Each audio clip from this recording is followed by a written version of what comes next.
Hello everyone, Time to Grind here, and today I wanted to talk about Doom and Destiny Worlds. And Doom and Destiny Worlds is a cheeky RPG open world crafting game that has a distinctive sense of humor and unique gameplay. And before we talk more about Doom and Destiny Worlds, I just want to let you guys know that Heartbit Interactive is actually sponsoring today's video in order for me to cover the game. So it's a little less of a full-on review and more just kind of my first impressions of the game after playing it for some time. And having companies like Heartbit Interactive support the channel are really helpful, as they help me actually buy a lot of the other games that I end up reviewing, along with just getting new equipment to make my videos better. So I'll still be giving you guys my opinion on the game, but it's going to be a little bit more of just an overview of the game, and I just want to stay transparent with you all.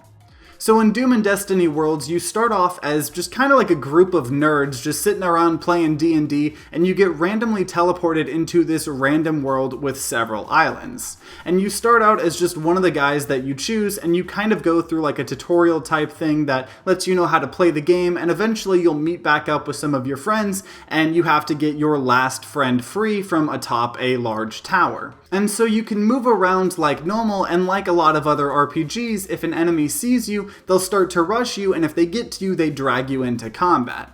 And combat is a little interesting in this game. So it's turn-based like a lot of other RPGs, but you have both your health and then you have this energy. And you can use your energy on some special attacks depending on your gear that could deal extra damage or stun creatures, and you use up some of that energy when you do that. And if you save the energy though, it kind of becomes like a shield. So if an enemy hits you while you still have some of that energy, it'll actually hurt your energy before it'll hurt your health. And the same goes for enemies as well. And everyone will regain some of their energy every turn, but it's kind of like diminishing return. And so the first kind of mission or quest or whatever you want to call it that you and your friends are having to go on is your friend is stuck on top of the tower, obviously, but you can't get to him. So you need to create blocks as stairs to either scale the wall or build a bridge to get to him. And this is where you kind of have to figure out where the crafting comes in. So you have all these different natural resources you can get, like wood from trees or fiber from grass or iron from stones. And if you use a crafting table that you can build, you can turn these into refined materials like bars of wood or iron, and you can use those to craft a ton of different items. You can create new weapons and tools, so you could build a wooden pickaxe to allow you to mine some of the stone to get the materials needed to then create like an iron axe or sword or something. You can create new armor and helmets to make your people stronger in combat or just give them different stat boosts. You can also just create, blocks themselves that you can place in the world kind of like Minecraft. And so after a while of figuring out the ins and outs of the crafting, you finally go back to the tower and you make your way to the top and meet back up with him. From there, you all venture down into the tower, and there you kind of discover the main plot of the game. And it turns out that a kind of like physical manifestation of destiny teleported you all to the world in order to help them save it, as it thought you guys were heroes. In reality, you're just a bunch of nerds that play D&D a bunch, I guess, but I guess he did not know that, and so now the only way you can go back to your normal life is to kill 3 tyrants in the world that are causing mayhem all over the island. And one thing I want to point out is that the game has a certain charm to it in terms of how you're all just 4 nerds that were playing D&D, and the dialogue the guys have with each other, while hit or miss sometimes, can actually be pretty funny. They all act as I would imagine a bunch of everyday normal people would if they got teleported to this world, and they make references to pop culture, and the game kind of breaks the fourth wall a little bit. Like every time you read a hint that appears as a message in a bottle, your character asks if anyone even reads hints in games. And so it can be a little much at times, but overall I appreciate the tone of the game, as not many games kind of attempt the kind of, cheeky fourth wall breaking normal protagonists as characters.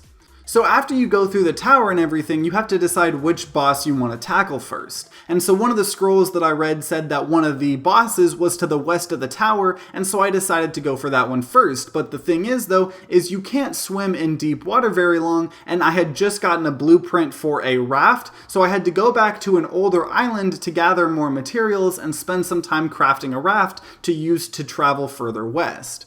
And so I don't want to spoil the entire game as just a walkthrough, but I wanted to to show you a little bit about how the game kind of plays. It's overall a mix between an RPG and a crafting game, which makes it pretty interesting. Like, it's really cool knowing that, say, for a quest you might need to go west, but that you need to craft this raft, so you have to go, gather resources and create it, along with getting materials to use to make new weapons and items.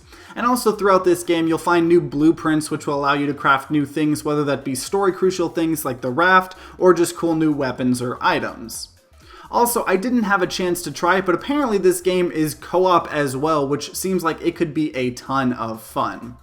And so Doom and Destiny Worlds kind of combines multiple genres into one game. And I will say that, the crafting isn't obviously as good as something like Minecraft or Terraria, and the RPG combat system isn't maybe as good as like something like Final Fantasy, but when you put all of the systems that the game has into one package, I think it could be very fun if you're a fan of some of these types of features, especially if you want that kind of cheeky fourth wall breaking humor just from a bunch of relatable random nerds, It's kind of part of the charm of the game.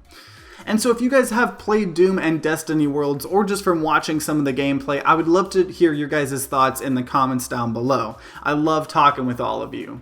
And if you enjoyed this video, then consider leaving a like down below and subscribing to see more content. I normally make around 2 to 3 game reviews on a wide variety of genres, but I really like indie games, so you'll see a lot of them here on the channel. And very rarely I'll have sponsored videos like this one, where I kind of just show you what you can expect from a game. And I will be having one more of these sponsored videos within the next week, because I kind of got 2 back-to-back, but I'm going to throw an actual normal game review in between them to kind of make everyone happy. I don't want to just seem like a shill. They just kind of happen to be back-to-back. Also, if you can't get enough of me, I have a podcast called Media Crash, where me and a couple friends on every episode talk about a different genre of movies or TV or games, and the last episode we talked about reality shows, so give that a watch if it interests you at all. And if you're going to be grinding out some of the story in Doom and Destiny Worlds, I wish you luck, and see you guys next time.